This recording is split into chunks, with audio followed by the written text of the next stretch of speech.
The thermometer on the porch read 32 degrees below zero. It was 4 in the morning, January, in the middle of a Montana blizzard that had buried the fences 3 days ago. But 10 feet away, inside a structure built entirely of frozen mud and salvaged glass, the air was sitting at 28 degrees above. That is a 60-degree difference.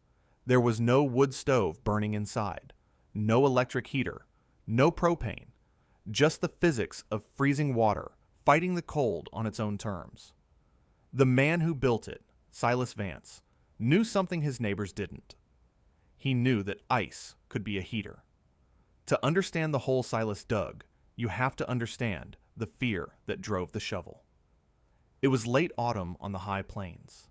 The air had turned sharp, the kind of cold that feels like broken glass in your lungs. The light was failing earlier every day.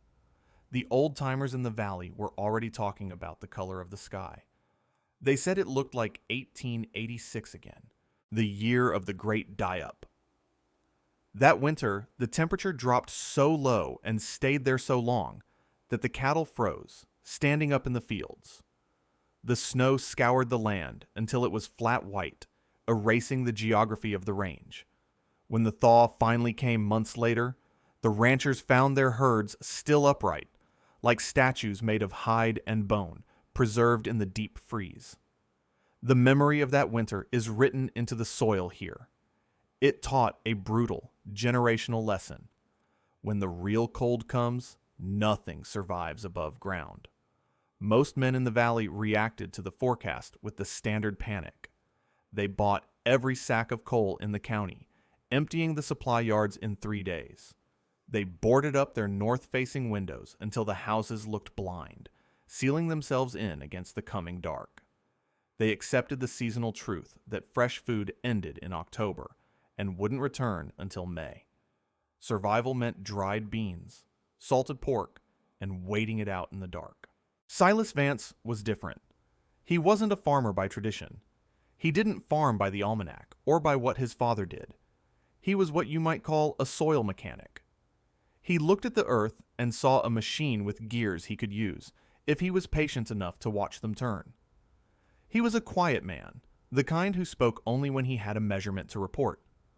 While his neighbors were busy building their walls higher, trying to keep the winter out, Silas walked out to the center of his plot with a spade. He wasn't looking up at the gray clouds gathering over the mountains. He was looking down. The signs of the killing winter were everywhere. The muskrats were building their lodges twice as thick. The bark on the cottonwoods was tightening. The frost line was creeping down, locking the soil into a concrete slab that would break a plow. The prediction was for a freeze that would drive the frost 4 feet deep, snapping water lines and cracking foundations. To dig a hole in November seemed like madness. It looked like he was digging a grave. A neighbor, struggling to load firewood into a truck, stopped to watch Silas. He shouted over the fence, his breath steaming in the air, asking if Silas had lost his mind. "The ground is freezing," he said. "You can't grow anything in ice." Silas didn't stop digging. He didn't try to explain thermal inertia or the specific density of the clay he was moving. He just kept cutting into the sod. He understood that the cold was an enemy only if you fought it head on. If you invited it in, if you gave it a place to go and a job to do, the physics changed. The valley was preparing to burn everything they had to stay warm. Silas was preparing to let the water freeze. The wind picked up, stripping the last dead leaves from the cottonwoods. The shovel hit the subsoil with a dull thud. The work had just begun. Silas moved the earth one spadeful at a time. The top 6 inches were already crusting over, freezing into a jagged armor that rang like iron when the shovel struck it. But underneath, the soil was soft.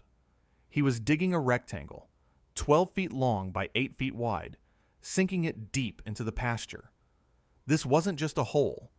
It was a descent into a different climate. He dug past the root systems of the dormant ryegrass. He dug past the dark topsoil.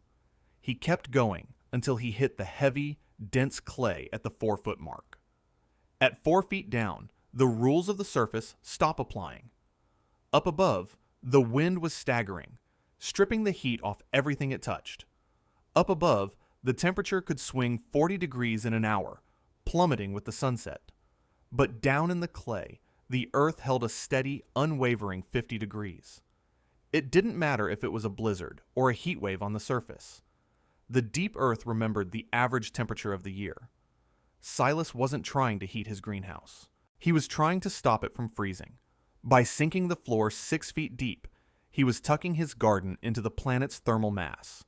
It was the only way to start the race with a 50-degree head start. The physics were simple, even if the labor was brutal. He was banking on the fact that the Earth is a battery that charges all summer long.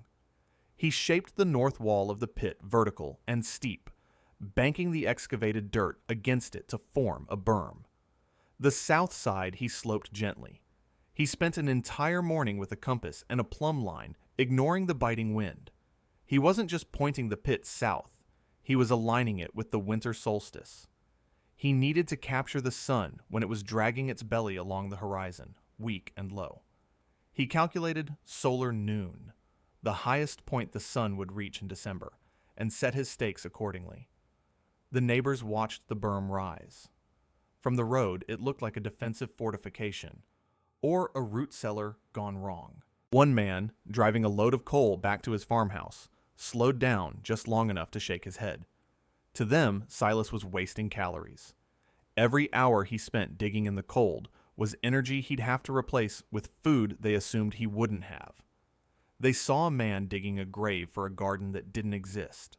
They didn't understand that he was building a lens. Silas didn't have money for double-pane thermal glass. He had a stack of old storm windows scavenged from a demolition in town.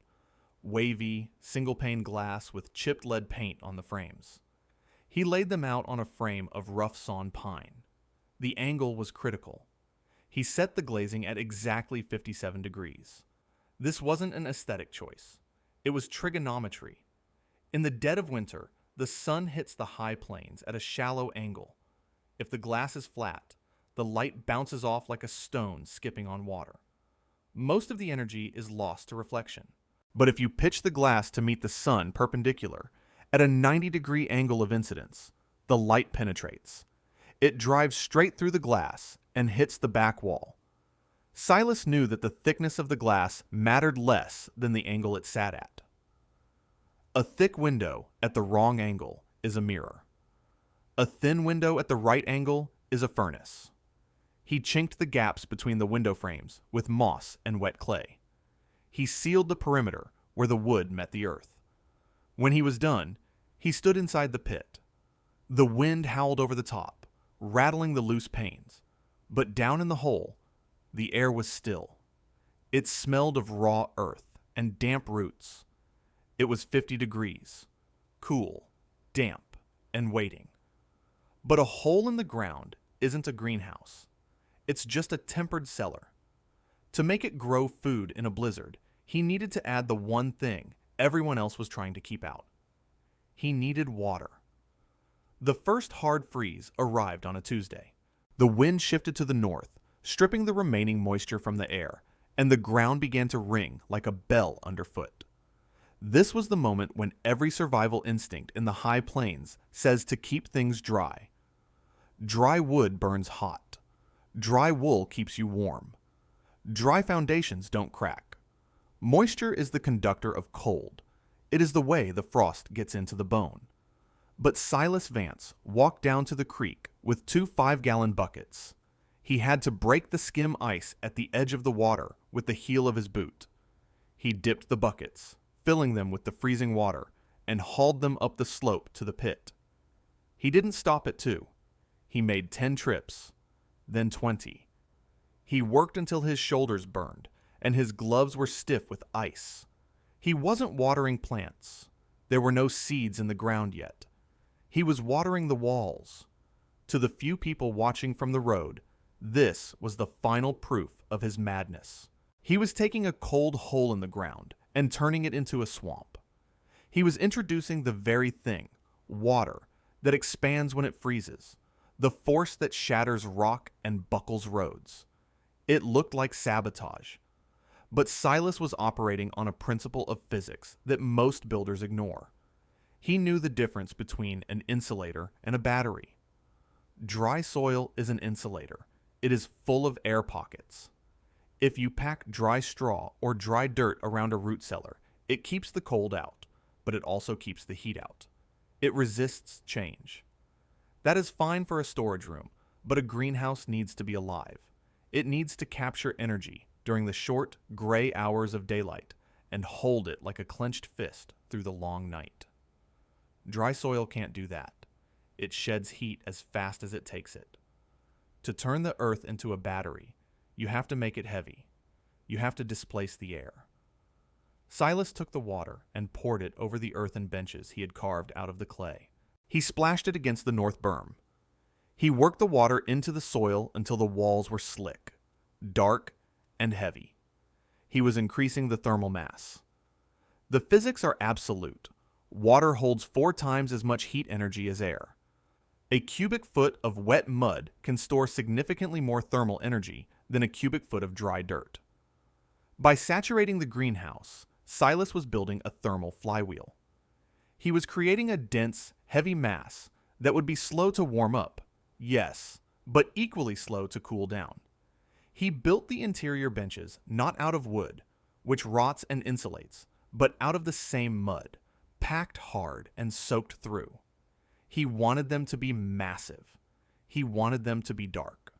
When the water soaked in, the clay turned a deep, almost black color. This was the second part of the equation. Black absorbs. Even the weak, pale sunlight of a November afternoon carries energy. When that light hit the dark, wet walls, it didn't bounce off. It was swallowed. The water in the mud drank the heat, pulling it deep into the structure of the earth. Inside the pit, the atmosphere changed. It stopped feeling like a cellar and started feeling like a cave. The air grew heavy and humid. The smell was intense. The scent of wet mineral and deep roots. A smell that didn't belong in winter. It felt dangerous. The humidity clung to the skin. In the logic of the surface, this was a death trap. If the temperature dropped hard enough, this wouldn't just freeze. It would turn into a solid block of ice. It would be a tomb. Silas sat on one of the wet mud benches, watching the condensation form on the cold glass overhead. He could feel the skepticism of the valley pressing in on him, and he could feel his own doubt. He was betting everything on the specific heat capacity of water. He was betting that the heat he was trapping in the mud during the day would be enough to push back against the night. But he also knew that thermal mass alone wouldn't be enough for what was coming. The forecast called for 20 below. Thermal mass slows the drop, but it doesn't stop it. To survive the deep zero, he would need the water to do something else. He would need it to change state. He finished the last bucket, wiped his hands on his trousers, and waited for the sun to go down. The battery was charged. Now he had to see if it would hold. The deep zero didn't announce itself with wind. It came with silence. The clouds cleared off around midnight, leaving a sky so open and empty it felt like the atmosphere had been stripped away. Radiational cooling took over. The heat of the day didn't just leave. It was sucked into the vacuum of space. By 2 a.m., the thermometer on the porch post read single digits. By 3 a.m., it was 5 below. This was the testing hour. Inside the pit, the temperature began to slide. The thermal mass of the wet mud had held it steady for hours, but the glass roof was a weak point. Glass has an R value of almost nothing. It bleeds heat. Silas sat on an overturned crate in the corner. A kerosene lantern turned low, watching the alcohol thermometer nailed to the center post. 40 degrees, 38, 35. The cold was pressing down on the glazing, heavy and relentless. The heat he had banked in the earth was leaking out, radiating toward the infinite cold of the night sky. At 32 degrees, the slide should have accelerated. That is the freezing point. That is when water turns to stone and plants die. But that is when the engine turned on. Silas watched the mercury touch the 32-degree mark. He waited for it to drop to 31. It didn't move. He checked his watch. 10 minutes passed. The air outside was now 15 below zero. The gradient was steep. But inside the pit, the temperature was locked at exactly 32 degrees. This wasn't a malfunction. It was the latent heat of fusion. It is a principle of thermodynamics that feels like a magic trick, but it is as real as gravity. To change the state of water from a liquid to a solid, energy must be released. You cannot make ice without giving up heat. For every pound of water that freezes, 144 BTUs of heat are released into the surrounding air. It is a massive amount of energy. To put it in perspective, to lower the temperature of that same pound of water by just 1 degree Fahrenheit, it only releases 1 BTU. But to make the jump across the phase change, to go from liquid at 32 degrees to ice at 32 degrees, the water dumps 144 times that energy. The wet mud walls were freezing. A thin crust of ice was forming on the surface of the dark clay. As those crystals formed, they were pumping heat into the air of the greenhouse. The freezing process itself was the stove. As long as there was liquid water left in the mud to freeze, the temperature could not drop below 32 degrees. The phase change created a thermal plateau. It was a defensive line drawn in the thermodynamics of the pit. Silas sat in the damp cold, watching the physics hold the line. He could see his breath, but it wasn't the sharp, stinging cold of the outside. It was a survivable cold. Down in the beds, the spinach and kale he had planted were resting. These were cold, hardy crops. They could survive a freeze, but they couldn't survive the deep, killing sub-zero temperatures of the surface. The phase change was keeping them in the safe zone. The water was sacrificing itself to save the plants. By dawn, the outside temperature was 20 below. The inside of the greenhouse was still 32. The walls were hard to the touch, rimed with frost, but the air was stable. Silas touched the leaves of the spinach. They were stiff, sugared with cold, but alive. The system had worked. The water had acted as a brake on the temperature drop. But as Silas climbed out of the pit into the blinding morning light, he looked to the north. The sky wasn't clear anymore. A wall of white was moving over the mountains. The deep zero had been a static test. The blizzard that was coming brought the wind, and with it, temperatures that would test the math of the universe. The phase change engine had held the line at 32, but the battery was draining. The blizzard didn't arrive like weather. It arrived like a verdict. The old-timers called it the white wind, a storm where the snow is driven so hard and so flat that it doesn't drift immediately. It scours. The wind speed hit 50 miles an hour by dinner time. The temperature didn't just drop. It collapsed. It went from 20 below to 38 below in the span of 4 hours. At that temperature, the physical properties of the world begin to fail. Propane stops vaporizing efficiently. Diesel turns into a thick, useless gel. And wood, no matter how much of it you burn, cannot keep up with the rate of heat loss. Up in the farmhouse, Silas's neighbors were fighting a losing war. In the kitchen across the road, the wood stove was glowing cherry red, the iron expanding with a ticking sound that echoed in the room. They were feeding it split oak every 20 minutes. But 10 feet away from the stove, a glass of water left on the table had a skim of ice on it. The wind was driving the cold through the siding, through the lath and plaster, finding every nail hole and crack. They were burning fuel at a rate that was unsustainable, yet the house was freezing around them. They were fighting the cold with combustion, trying to create heat faster than the wind could steal it. It was a battle of brute force, and the wind was winning. Silas put on his heavy coat, wrapped a wool scarf around his face until only his eyes were showing, and stepped out the back door. The wind hit him like a physical blow, staggering him sideways. The air was filled with ice crystals that scoured any exposed skin like sandpaper. He couldn't see the barn. He couldn't see the fence. He had to navigate by memory and the drag of the snow against his boots. He wasn't going out to feed livestock. He was going to check the engine. He reached the low, slanted roof of the pit greenhouse. The snow was already piling up against the north berm, streamlining the structure into the landscape. He cleared the hatch, lifted the heavy insulated door, and dropped inside. He pulled the door shut behind him, sealing the latch. The silence was the first thing that hit him. Outside, the world was a screaming void of white noise. Inside, 6 feet down in the earth, it was dead quiet. The wind was nothing more than a dull, distant vibration in the rafters. But the second thing that hit him was the feeling of the air. It was colder now. The thermal plateau of 32 degrees was holding, but the tension in the room was palpable.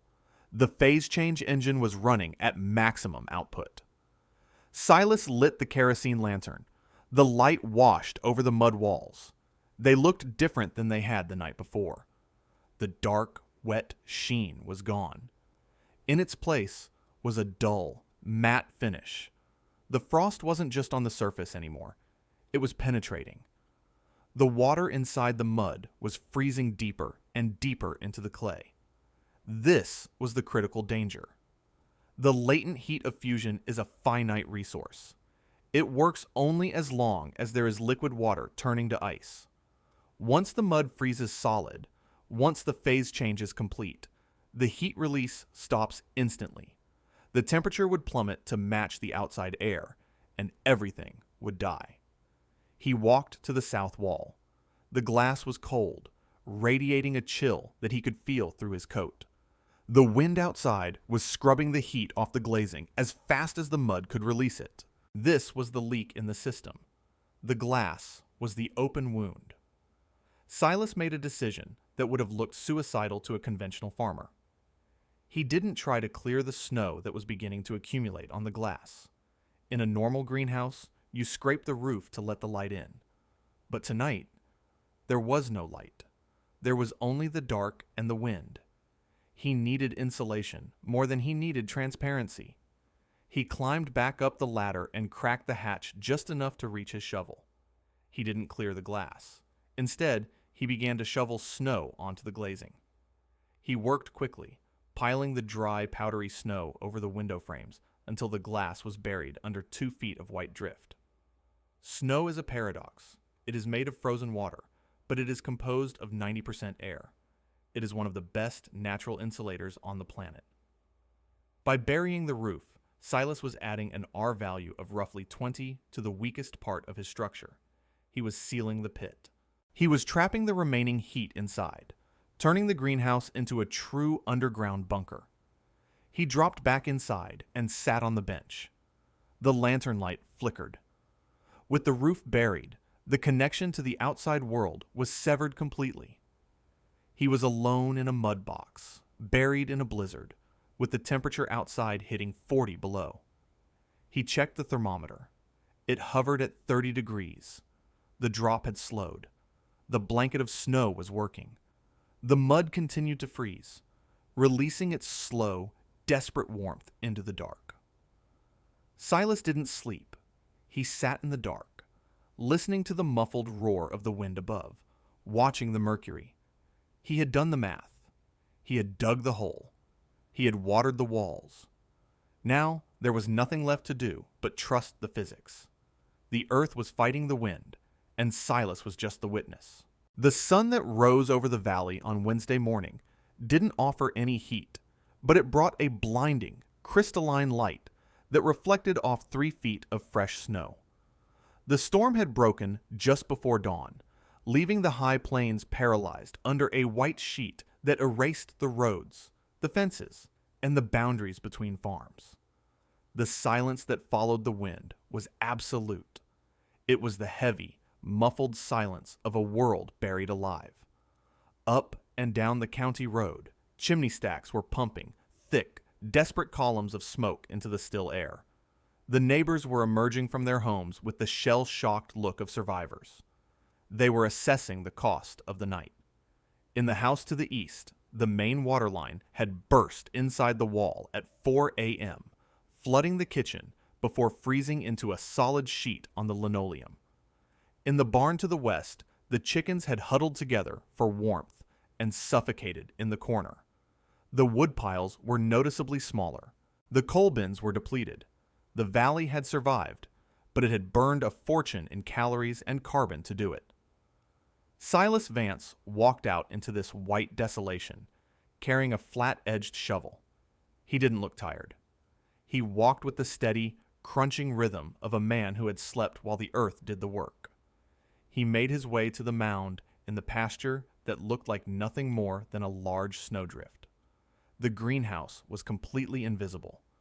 The 2 feet of snow he had shoveled onto the glazing the night before had caught another foot from the drifting wind. To the untrained eye, it was just a pile of winter. He began to dig. The snow was packed hard, wind-slabbed and heavy. He cut blocks of it away, sliding them down the slope of the berm. He wasn't gentle. He worked with the urgency of a man who needed to know if his theory had held. He cleared the bottom edge of the frame first, then worked his way up. When his shovel blade scraped against the wood of the window sash, he stopped. He used his gloved hand to brush away the last layer of powder. The glass was intact. He leaned over, shading his eyes against the glare of the snow, and looked down through the old storm window. The color hit him first. It wasn't the gray of the winter sky or the white of the snow. It was a deep, vibrant emerald. Down in the pit, 6 feet below the surface of the freeze, the rows of spinach were standing upright. They were stark against the black backdrop of the mud walls. In a world that had been reduced to monochrome, the green looked violent. It looked impossible. Silas cleared the rest of the hatch and dropped inside. The air in the pit felt different than it had the night before. It was no longer heavy with humidity. It felt crisp and dry. He checked the thermometer nailed to the post. The mercury sat at 28 degrees. Outside, the air was still hovering at 20 degrees below zero. That was a 48-degree differential at this specific moment. But during the worst of the night, when the outside air had hit 38 below, the pit had held the line. The structure had maintained a temperature gap of over 60 degrees without a single flame. Silas knelt by the spinach. The leaves were stiff. At 28 degrees, the water inside the plant cells should have frozen, rupturing the cell walls and turning the crop into mush. But the plants were alive. This was the second layer of the physics. When the temperature drops slowly, as it does in a thermal mass structure, plants have time to react. They move water out of their cells and into the spaces between them. They concentrate sugars in their remaining sap, turning their internal fluids into a natural antifreeze. The spinach wasn't defying the cold. It was adapting to it. It was frozen, yes, but it wasn't dead. It was in a state of suspended animation, waiting for the sun to hit the thermal mass and wake it up. He looked at the mud walls. They were rock hard. The water he had poured into them had frozen completely through. The battery was fully drained. The latent heat of fusion had been spent to the very last BTU to fight the storm. If the blizzard had lasted another 12 hours, the system would have failed. But it hadn't. The earth had calculated the capacity of the water exactly right. Silas stood in the quiet, green light, listening to the drip of condensation beginning to form on the glass as the sun hit the panes. He had burned no wood. He had spent no money.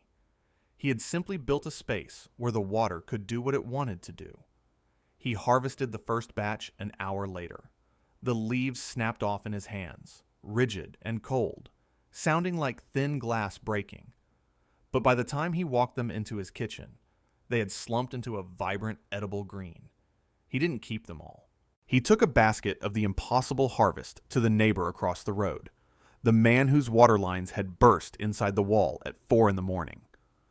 When Silas handed over the basket, the neighbor didn't say much. He just stared at the fresh, living leaves set against the backdrop of his own ruined plumbing and the exhausted pile of ash by his stove. It was a quiet collision between two different ways of thinking. One man had fought the winter with fire and lost. The other had invited the winter in, shook its hand, and used its own weight against it. The spinach tasted sweeter than anything grown in July. That was the sugar acting as natural antifreeze, a biological reaction to the thermal stress. It was the specific taste of survival. The valley didn't change overnight. People are stubborn, and wood stoves feel safer than holes in the ground. But the lesson of that winter burrowed deep, like the frost line itself. We are taught to view the cold as an enemy, an invader that must be burned away with calories, whether that's coal, wood, or propane. We build our houses to reject the environment. But Silas proved that the environment contains the solution to its own problem. Consider the efficiency of what happened in that pit. To maintain a 60-degree temperature differential for 12 hours in a structure that size using a conventional stove, you would need to burn roughly 40 pounds of hardwood. Over the course of that 3-day storm, that is nearly a quarter cord of wood. That is a tree that had to be cut, split, stacked, and dried. It is labor. It is carbon released into the air. Silas achieved the same result with 12 buckets of creek water and a shovel. He replaced combustion with phase change. He replaced labor with mass. Modern thermodynamics has a lot of complicated names for what Silas did. They talk about passive annual heat storage and thermal inertia systems. Architects write papers about it now. They design million-dollar eco-homes that use these same principles of sinking into the earth and using water walls to regulate climate. But Silas didn't need a degree to understand it. He just needed to know that the earth is older than the weather. The wind is temporary. It screams and scours and moves on. But the soil is permanent. It holds the memory of the summer sun long after the air has forgotten it. When we build on top of the land, we are at the mercy of the wind. When we build into the land, we tap into a stability that doesn't care about the blizzard. The rural wisdom isn't about conquering nature. It is about aligning your survival with the inevitable cycles of the planet. Silas didn't survive because he was stronger than the storm. He survived because he made himself heavy enough that the storm couldn't move him. It wasn't a miracle. It was just a conversation between water and ice. When spring finally broke the back of the winter, the mud walls in the pit softened. The ice turned back into water, weeping quietly into the clay, returning to the soil to wait for the next cycle. It left behind one undeniable truth. Freezing is a heating process. If you have the courage to trust the physics. If you want to uncover more of the engineering that kept our ancestors alive, subscribe to the archive.